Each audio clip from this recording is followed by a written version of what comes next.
ত্রয়োদশ জাতীয় সংসদ নির্বাচনের পর নতুন সরকার গঠিত হলেও সদ্য বিদায়ী অন্তর্বর্তী সরকারের অর্ধেকের বেশি উপদেষ্টা এখনও তাদের নামে বরাদ্দ সরকারি বাসা ছাড়েননি।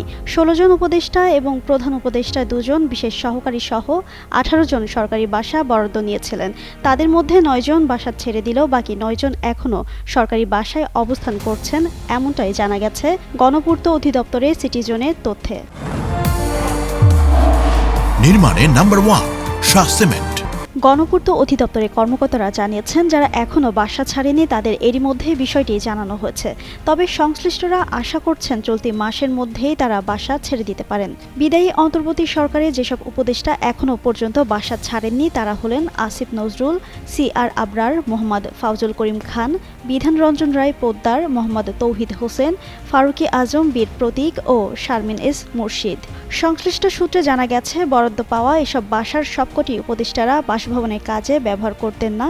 বেশ কয়েকজন উপদেষ্টা বাসাগুলো ব্যক্তিগত অফিস হিসেবে ব্যবহার করতেন। বর্তমানে নতুন মন্ত্রীদের জন্য বাসা বরাদ্দের প্রস্তুতি চলছে।